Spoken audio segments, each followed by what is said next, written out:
Hello everyone, just a quick word from your friendly editor/husband.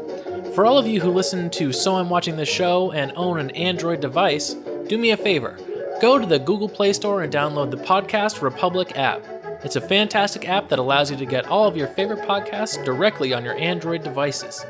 I use the app and love it. I can search for the podcasts I want to listen to, select them as favorites, and have them all just a click away. Make sure you set So I'm Watching the Show as a favorite so you don't miss any new episodes. Again, the app is Podcast Republic, available on your Android device. Thanks! I already told you about my Cinderella doll. I'm excited. Oh my god, yeah. It's very cool, though. I'm surprised that you were... No, I guess not surprised, but I'm glad you were as into her as I was. I'm shocked that it's the rags version that I'm like... Well, it doesn't look like rags. Well, it was very embellished. They gussied it up a lot. She's like peasant Cinderella. Mm-hmm. Like servant Cinderella. Yeah, but it's like the Broadway type design.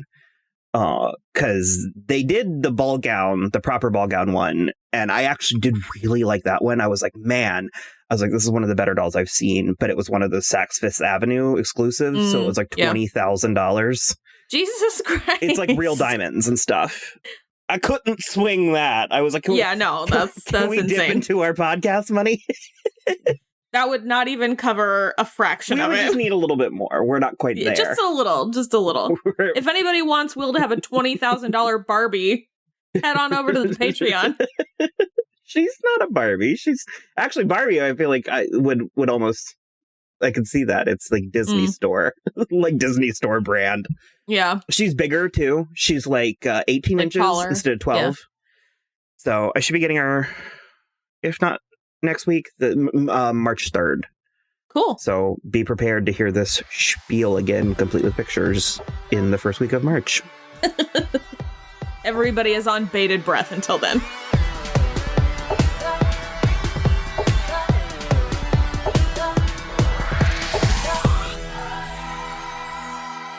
Hello, everybody. I am Will. And I'm Kristen. And this is So I'm Watching This Show.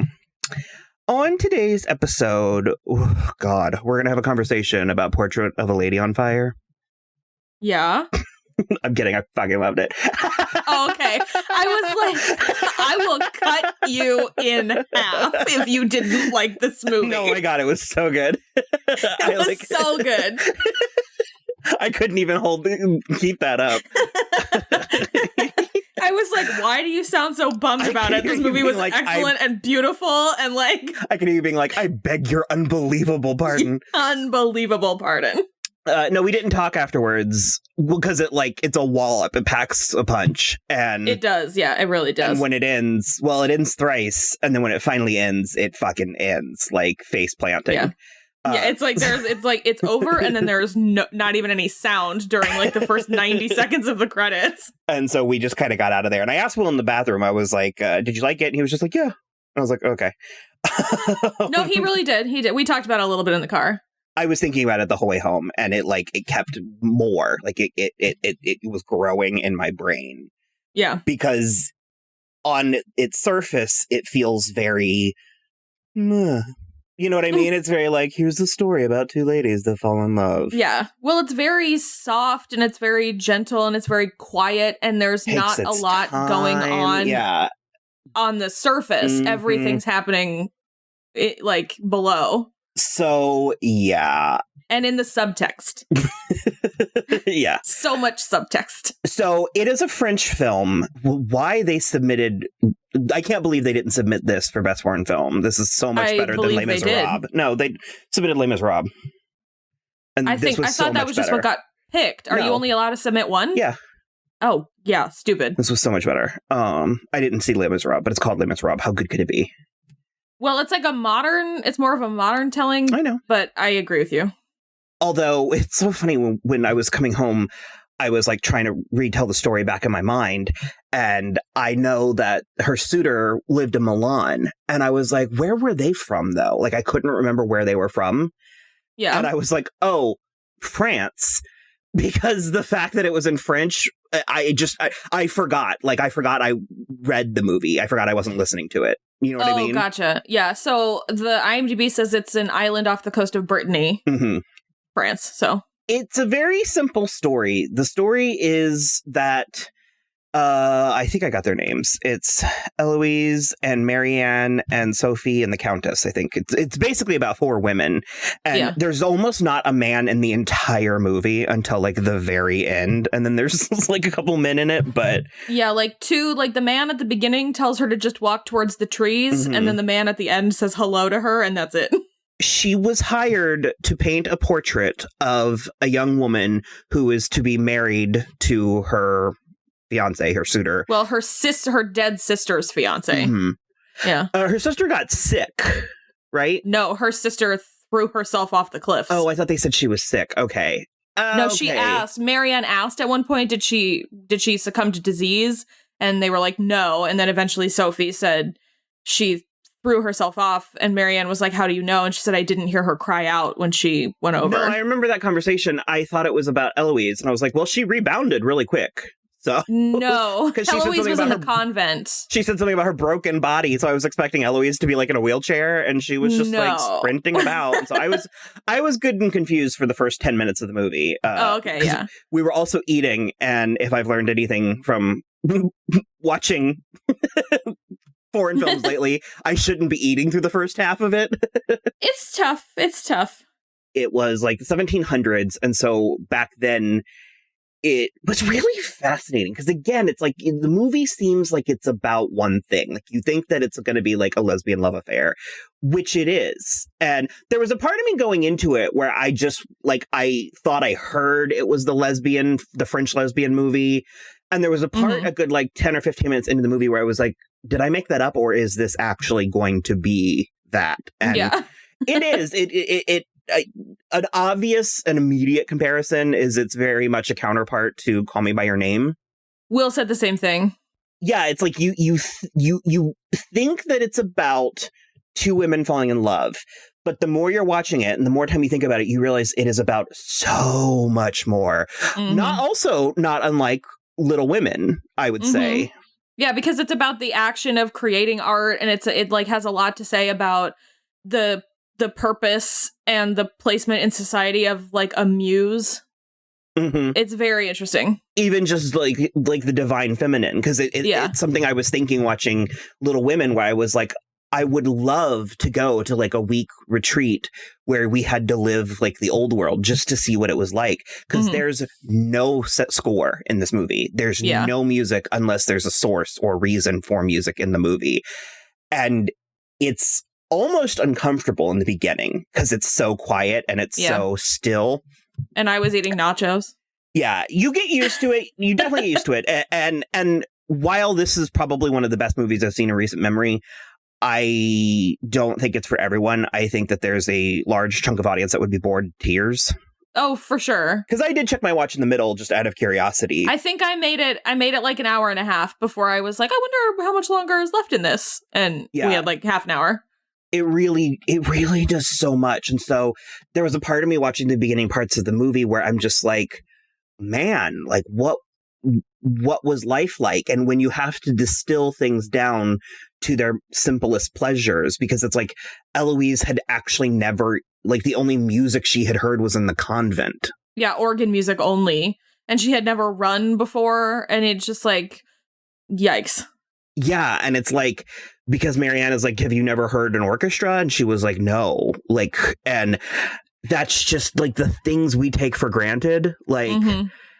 It's wild. And furthermore, that classical music from the day can still be appreciated in a modern reality. I don't know. I was thinking about all kinds of the food. Even there's not a lot of food in this movie, but a handful of times when they were eating, I was just sort of like, man, what is this reality like? And it's a very, very, very beautiful movie, but it's not particularly lavish. Yeah. It's clear that they are a well-to-do family, and they are probably titled, because you said she was called Countess, but it's not ostentatious in the way. It's not Baroque French. It's not ostentatious in that way. And it was really interesting to note the color palette, because the entire time Marianne is wearing this rusty red thing, and whenever Heloise is not being painted, she's wearing blue the whole time.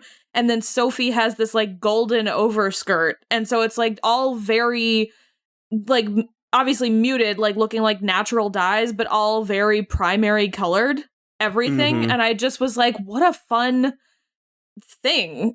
It just was so like there were no purples or oranges or anything. It was really very cool, the color palette, and the very clear lighting during the day, and then the very golden, like specific candlelight at night. It was so fun to look at. There was something just so natural where like I'm sitting in a dark theater eating, nachos and quesadillas, and I'm like, oh my God, it's been a long time since I've contemplated just the simple beauty of existence. Like rocks, waves, sky, wind, like, and again, that's something that Call Me By Your Name gave me a lot of. I was like, there's very specific scenes in that movie where it's like, I can almost feel the like dewy summer night. You know what I mean? Yeah, and it's like, absolutely. This was just giving me so much of the same thing. And to finish what I was saying about the plot, basically, they bring Marianne in to paint the portrait because Heloise does not want this. She doesn't want to get married. She doesn't want to do the portrait. And they do the portrait because, I mean, what's she going to do? Send him a selfie? Like, yeah, exactly. So it's like, it was very common back in the day to like have your portrait done and sent ahead to your intended so that they know what you look like. And the layers in the movie, there were so many layers in this movie that I did not realize I was getting until it was too late. Like, there's a period in the middle where they're reading Orpheus and Eurydice, and I'm like, oh, nice. I love when there's like a Greek myth in the middle of a story. And then by the end of the movie, I was kind of like, huh. This is like Orpheus and Eurydice. In several ways. But yeah, so Marianne was hired as like a handmaiden to like, well, she was hired to paint the portrait, but they told Heloise that basically she's just like an attendant. And like a companion. Yeah, supposed to be painting her from memory. And so she does a painting. And I also really appreciated and really enjoyed all of the aspect of the painting.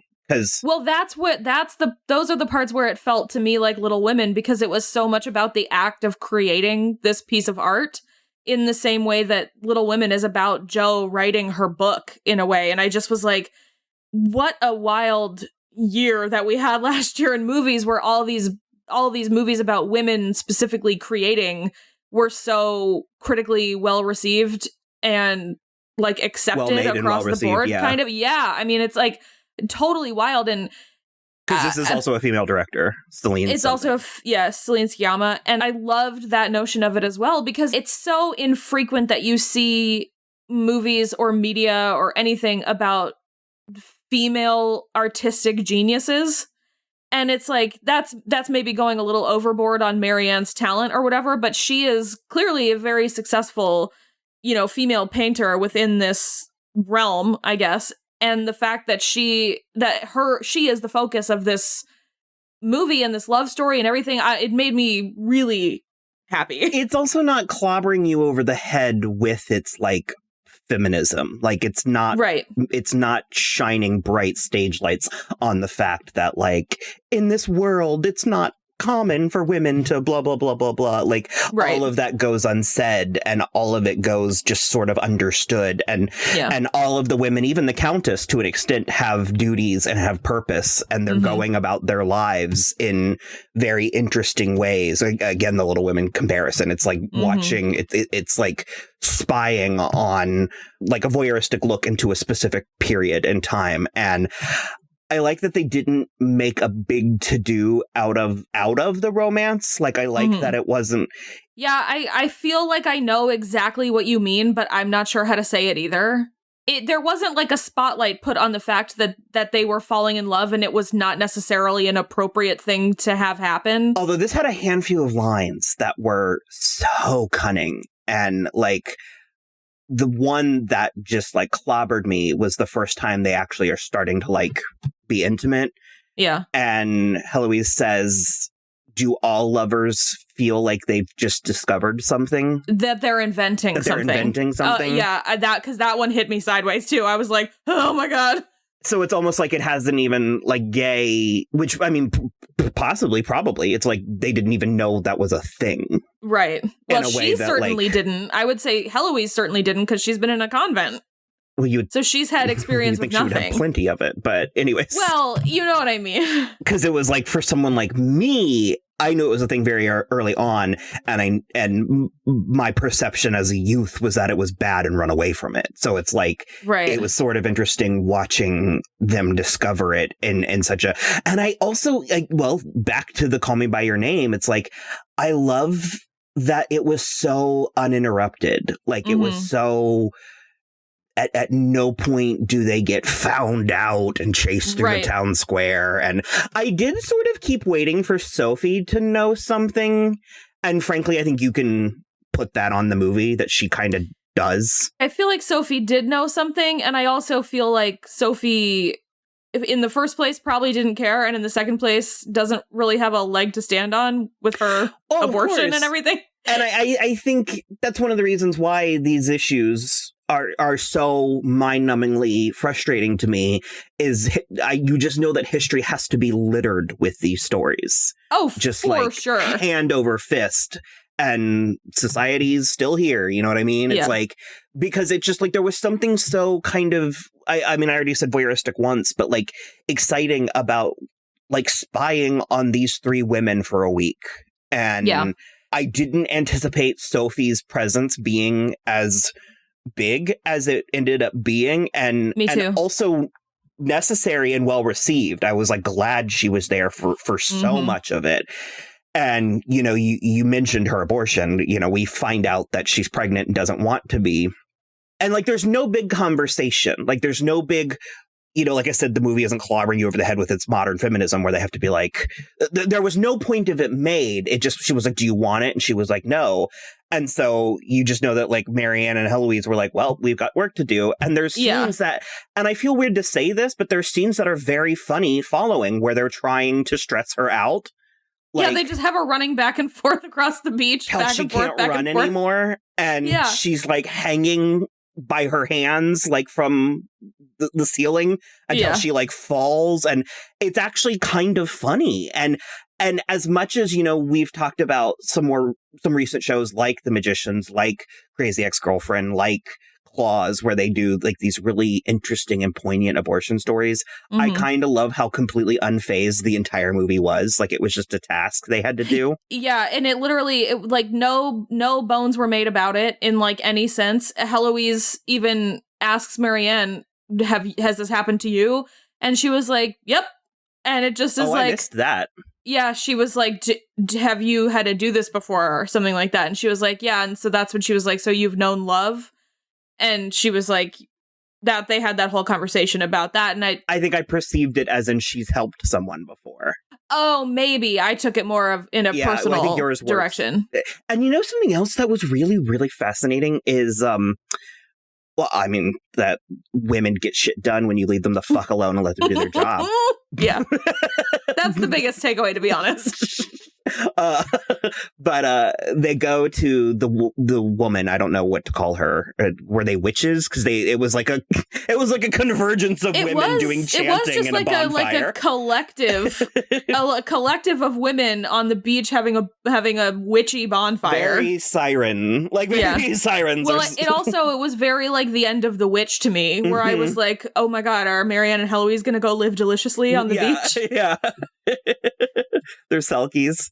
Yeah, one of the things is that when she does go to get, I guess, the abortion actually performed, the like midwife or whatever is just like plops her down on the bed, and there's like children next to her. Like there's an actual baby and then a little girl on the bed next to her, and they didn't use it as this like gut-wrenching like well, I agree with you, though I will say that was one of only 2 times that I got a little bit misty, because I just like the girl who played Sophie was pensive. Yeah. Was great. And she poignant. Just was like, yeah, because you could see it on her face that she was like, yeah, I definitely don't want one of these, but like, this is a whole thing that's happening to me. And I just loved that, like, she was still drawing comfort from the children in a way. And it was unbelievable. It made it feel so natural. Like, it made it feel like circle of life stuff in a way that it's been weaponized so much in modern politics, and like it's turned into this thing. Absolutely. And so then they all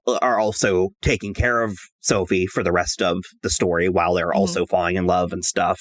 So I did want to come back to the paintings. I thought it was interesting. Well, first of all, I'm so glad we got to see them and they didn't pull one of that, like... Oh, where you like can't, that you're just supposed to imagine that it's the most beautiful painting you've ever seen. It was like they trusted in their ability to deliver, and they did.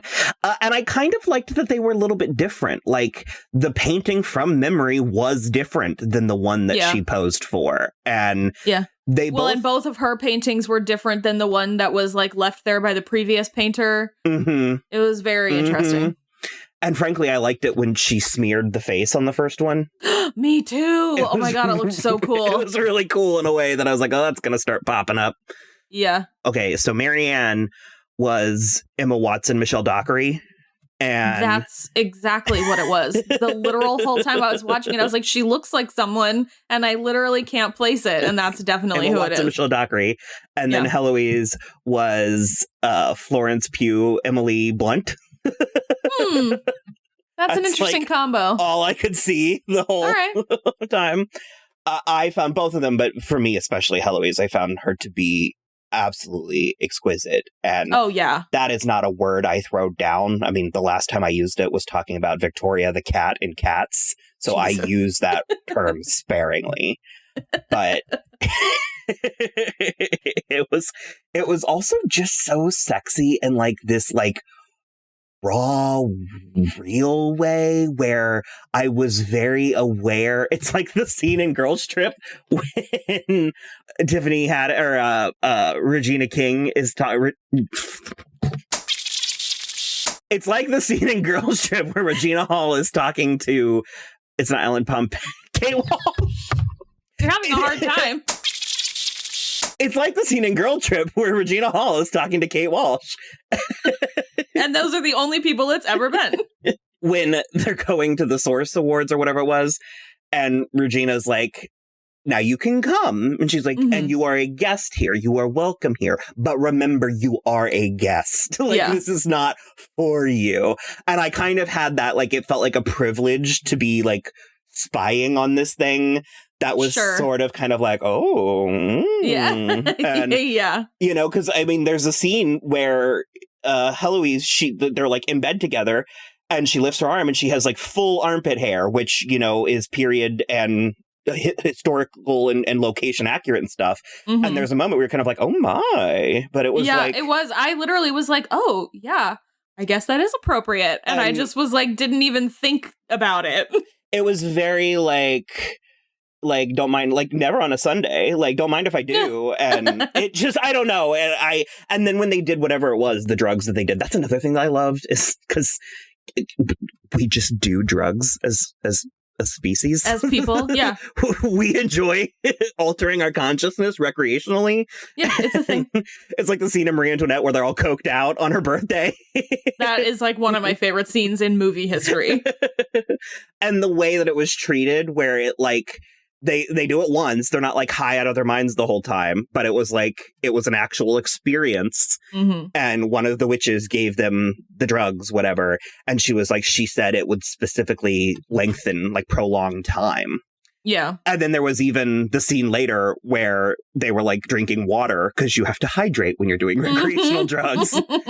And I'm back on how beautiful it was, considering how bare so much of it was. Like that's it was really just sort of like a finesse, just like a simple elegance. It was like vanilla, you know what I mean? Where it's like some people say vanilla is boring, and I was like, oh, vanilla is like, it's the purest state, you know? Like, it was shot so beautifully, and it was shot so simply, and it the way that the lighting was specifically used in such a, like I was talking about earlier, like the natural light was so very specific during the day, and then the candlelight and firelight was so specific in the nighttime scenes.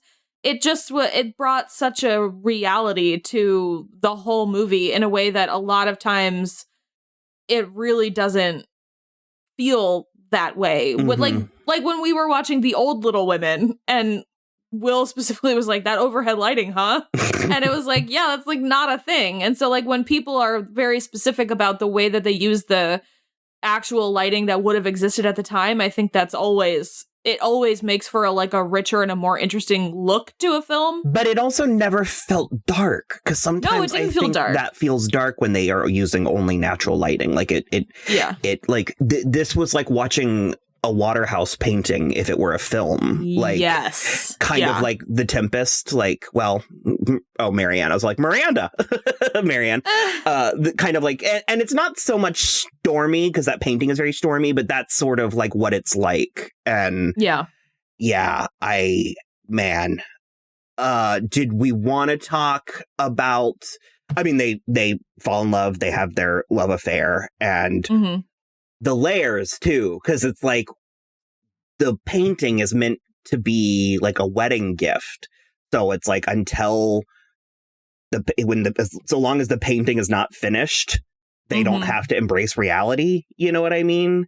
Yeah, it's like almost a Penelope's tapestry kind of thing from the Odyssey, where she's like, when I'm done, then I'll marry one of you, and she just keeps unweaving it at night. It's like very, very that kind of thing. And the conversations that they have and stuff, and like I said, there are 3 endings. I was a little confused what the vision was, because Marianne sees Heloise in like white robes, like twice in the movie, and then she vanishes, she disappears. Yeah. And then the one of 3 endings, the reveal is that's like the end of the movie when Marianne is leaving. It's the Orpheus and Eurydice. And she like kind of leaves the house. God, I'm like floundering, but it's like they have a conversation about Orpheus and Eurydice, and Sophie is playing the role of the average reader, where she's like, this makes me angry.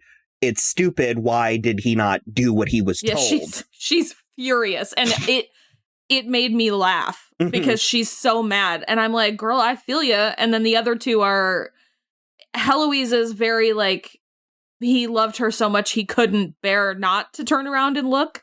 And I loved what Marianne said, because she says he didn't choose the lovers, or he didn't make the lover's choice. He made the poet's choice. He chose to remember her as she was, which is perfect, versus actually trying to. And that mirrors both of their arcs in a way that I just did not see coming, and I really should have. No, I mean, it's so wild. And you're right about some of the lines really hitting you sideways, because there was one later, it's like their last night together and they're in bed, and then she asks for Marianne to draw a picture of herself so that she can have it. But she says this thing where she says, eventually, when you remember me, you'll remember that painting, not me as I am. And I just was like, holy shit, that's like so intense to have to think about. And it's so and true. They're doing all of this with very concise dialogue. It's not like... This is not a talky movie. No. Not at all. And that's where it really, like I said, it packs such a wall up in a way that you don't realize until you're in too deep. And you're like, oh, God, I'm drowning in chick sand. No, this parachute's a knapsack. I cried once, and it wasn't like sobbing. It was just kind of like misty. And it was the second ending when Marianne is in Milan and she sees another painting of Heloise with her daughter or son. They did that. You couldn't tell with kids. Yeah, I couldn't really tell. You can't tell in paintings of kids from this time period.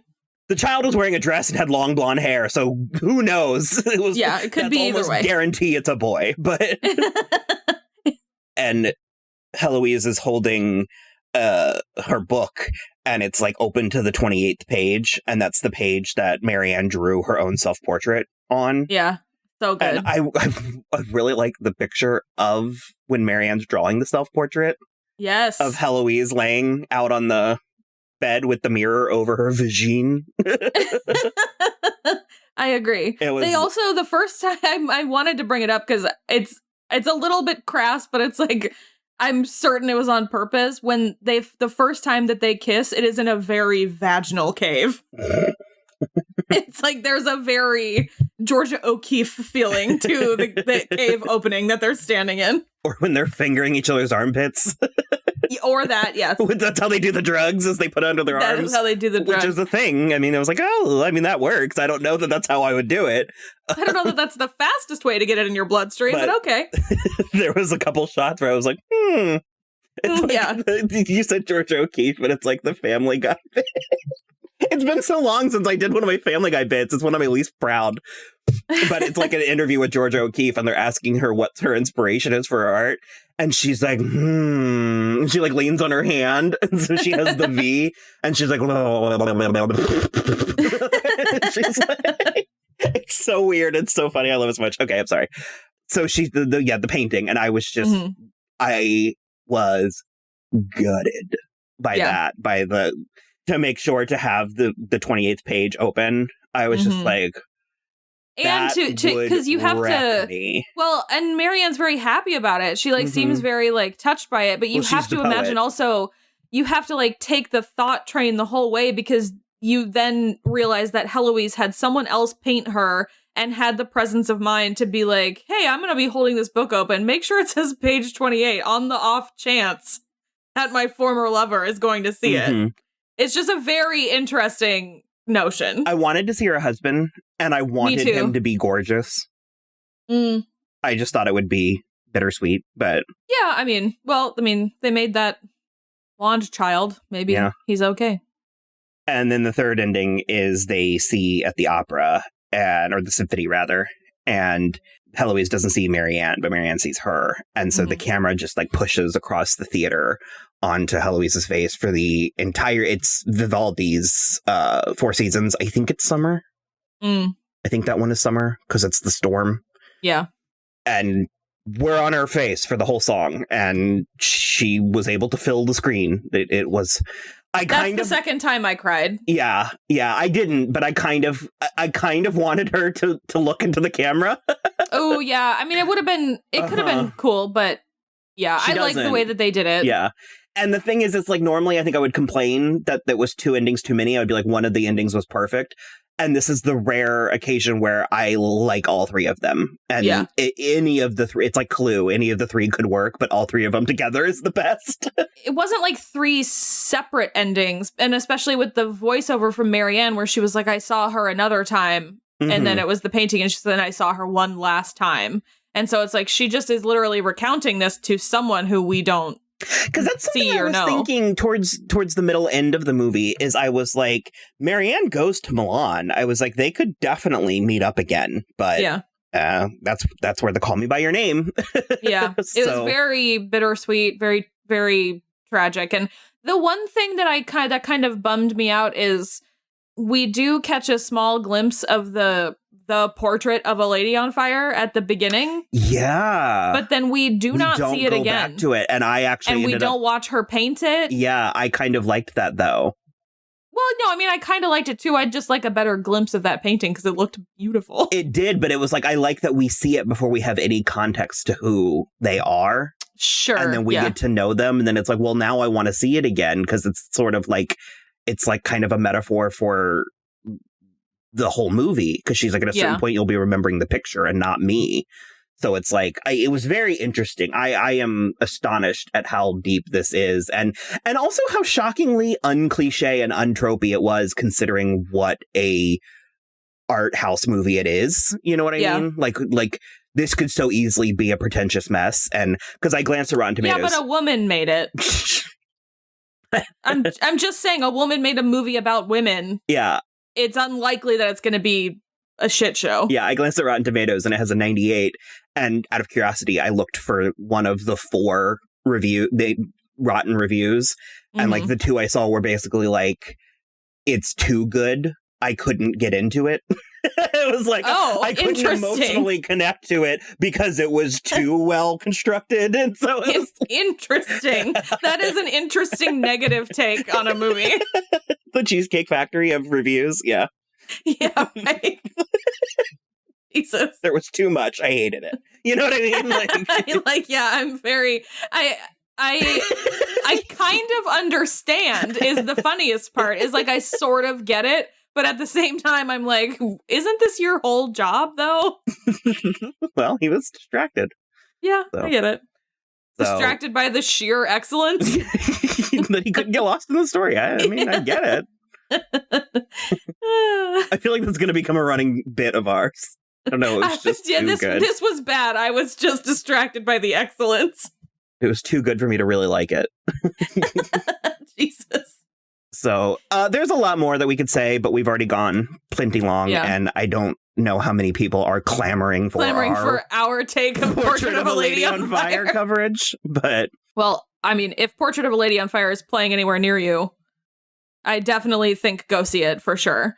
And then, as always, you can follow us on Twitter @SoI'mWatching, Instagram @SoI'mWatchingTheShow. You can also follow along on the website, soimwatching.com, which links out to everything, including our Patreon. And other than that, just please rate, review, and subscribe wherever you listen. And that's it for us. Bye. Bye.